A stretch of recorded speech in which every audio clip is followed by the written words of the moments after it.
MSc Madras high court ரெக்ரூட்மெண்ட்டை பற்றி morning ஒரு video பார்த்துருந்தோம். அது வந்து எஜுகேஷன் குவாலிஃபிகேஷனை பொறுத்தளவு 8th ஸ்டாண்டர்ட் குவாலிஃபிகேஷனுக்கான ஆல் டீடைல்ஸ் ஓஏ இந்த மாதிரி மற்ற அதர் ஜாப்ஸுக்கான நோட்டிஃபிகேஷனை பற்றி ஃபுல்லாக பார்த்து முடிச்சிட்டோம். இப்போ பார்த்தீங்கன்னா எஜுகேஷன் குவாலிஃபிகேஷன் 10th இந்த examiner, reader, bailiff, junior bailiff, senior bailiff, so இந்த மாதிரி ஜெராக்ஸ் ஆப்ரேட்டர் இந்த மாதிரி போஸ்டிங்ஸுக்கான ஆல் டீடைல்ஸுமே இந்த வீடியோக்குள்ளே பார்க்க போகிறோம். வாங்க வீடியோக்குள்ளே போகலாம். உங்கள் டிஸ்ட்ரிக்ட்டில் நீங்கள் அப்ளை பண்ண போகிற டிஸ்ட்ரிக்ட்டில் பார்த்தீங்கன்னா இந்த மாதிரி senior bailiff, junior bailiff, examiner, reader, xerox operator இந்த மாதிரி போஸ்டிங் இருக்கும். இதில் பார்த்தீங்கன்னா காலி பணியிடங்கள் எண்ணிக்கை, வேகன்சி எவ்வளோ இருக்குது, அதுக்கான சேலரி வந்து எவ்வளவு. இப்போ பெய்லிஃப்லாம் பார்த்தீங்கன்னா 23,000 22,000 வரை தர்றாங்க, ரவுண்டாகவே கிடைக்கிது. ஸோ அந்த மாதிரிலாம் சேலரி டீடைல்ஸ்லாம் போட்டிருப்பாங்க. இப்போ நெக்ஸ்ட்டு ஏஜ் குவாலிஃபிகேஷன் பார்த்தீங்கன்னா மார்னிங் பார்த்த மாதிரி சேம் ஏஜ் குவாலிஃபிகேஷன் தான். அந்த கேட்டகரி வைஸ் வந்து 8th ஸ்டாண்டர்ட் குவாலிஃபிகேஷன் என்ன ஏஜ் குவாலிஃபிகேஷன் கொடுத்தாங்களோ அதே மாதிரி தான் இப்போ நம்ம பார்க்குற இந்த போஸ்டிங்கான ஏஜ் குவாலிஃபிகேஷன் சேமாக தான் கொடுத்துருக்காங்க. ஸோ அதனால் நம்ம அடுத்தது பார்க்கலாம். இப்போ எஜுகேஷன் குவாலிஃபிகேஷன் பார்த்தீங்கன்னா இந்த மாதிரி 10th எஜுகேஷன் குவாலிஃபிகேஷன் உள்ள போஸ்ட் தான் எல்லாமே. உங்களுக்கே தெரியும், பெய்லிஃபை பொறுத்தளவு junior bailiff, examiner, reader, senior bailiff, xerox operator இதெல்லாம் பார்த்தீங்கன்னா மினிமம் நீங்கள் வந்து 10th படிச்சிருக்கணும்.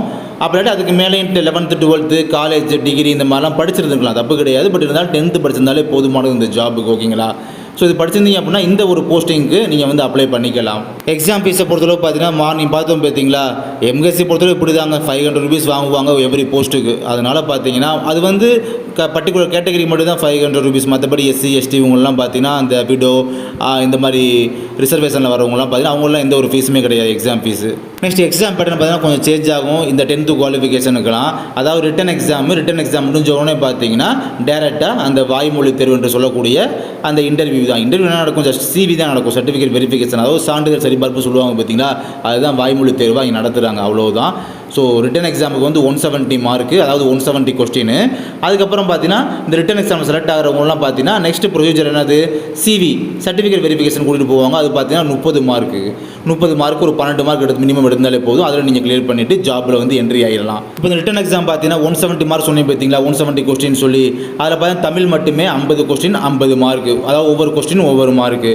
மீதம் ரிமைனிங் ஒரு 120 கொஸ்டின் பார்த்தீங்கன்னா ஜிகேலேருந்து கேட்பாங்க. அப்போ 120 கொஸ்டின் 120 மார்க்கு. போன டைம்லாம் பார்த்தீங்கன்னா 100 கொஸ்டின் மட்டும் தான் கேட்டிருந்தாங்க. பட் இந்த டைம் பார்த்தீங்கன்னா எக்ஸ்ட்ரா 20 கொஸ்டின் வந்து பார்த்தீங்கன்னா அடிஷனலாக சேர்க்குறாங்க. இந்த டைம் சிலபஸ் வந்து கொஞ்சம் சேஞ்ச் பண்ணுறாங்க. அதாவது மெத்தடை வந்து இந்த கொஸ்டின் எடுக்கிற மெத்தடை வந்து கொஞ்சம் சேஞ்ச் பண்ணுறாங்க போல். அடிஷனலாக ஒரு 20 கொஸ்டின் அப்படின்ற மாதிரி எடுக்கிறாங்க. இதுக்கான எக்ஸாம் டைம் டியூரேஷன் பார்த்தீங்கன்னா 3 ஹவர்ஸ்க்குள்ளே நீங்கள் முடிச்சாகணும். மற்றபடி நம்ம மார்னிங் பார்த்தோம் பார்த்தீங்கன்னா வீடியோ இந்த 8th குவாலிஃபிகேஷன் அவங்களாம் பார்த்தீங்கன்னா 2 hours மட்டும் தான், மார்க் வந்து கம்மி 100 மார்க்ஸ் மட்டும் தான். பட் இங்கே வந்து 170 mark 3 hours exam time duration. Tamil பார்த்தீங்கன்னா 10ஆம் வகுப்பு வரை உள்ள தரம் தான், ஓகேங்களா? அப்போ 6 முதல் 10ஆம் வகுப்பு வரை உள்ள தமிழ் புத்தகங்களை படித்தாலே போதுமானது. ஜிகேவை பொறுத்தளவு பார்த்தீங்கன்னா ஓரளவு டிஎன்பிசி அளவில் ரொம்ப டெப்த்தாக கேட்க மாட்டாங்க, ஏதோ பேசிக் காமனாக அந்த மாதிரி தான் கேட்பாங்க. அதுவும் பார்த்தீங்கன்னா 6 முதல் 10 வரை உள்ள அந்த ஸ்கூல் டெக்ஸ்ட் புக்கில் தான் கொஸ்டின்ஸ்லாம் எடுப்பாங்க. சரி, ஓகே. இப்போ ரிட்டன் எக்ஸாம் நம்ம எழுதி கிளியர் பண்ணிட்டோம், ரிசல்ட் பப்ளிஷ் பண்ணிட்டாங்க, அதில் நம்ம செலக்ட் ஆகிட்டோம். இப்போ 2வது ரவுண்டு என்ன, லாஸ்ட் ஃபைனல் ரவுண்டு வந்து சிவி சர்டிஃபிகேட் வெரிஃபிகேஷன். இதை வந்து இவங்க வாய்மொழி தேர்வுன்னு சொல்கிறாங்க. ஓகே, இது 30 மார்க். இதில் எப்படி எத்தனை பேர் எடுப்பாங்க பார்த்தீங்கன்னா, ஒரு ஆளுக்கு, அதாவது ஒரு நபருக்கு ஒரு 3 பேர்த்தை செலக்ட் பண்ணுவாங்க அந்த கணக்கில். அதாவது 1:3 ரேஷியோவில் பார்த்தீங்கன்னா ஆள் எடுப்பாங்க. இப்படி தான் இந்த மெத்தட்லாம் எடுப்பாங்க. ஸோ அப்படி எடுத்ததுக்கப்புறம் அந்த செகண்ட் ரவுண்டில் எல்லாத்தையும் கழிச்சு கட்டிட்டு ஃபைனலாக எடுத்து அவங்கள தான் பார்த்தீங்கன்னா ஜாபுக்கு வந்து அப்பாயிண்ட் பண்ணுவாங்க.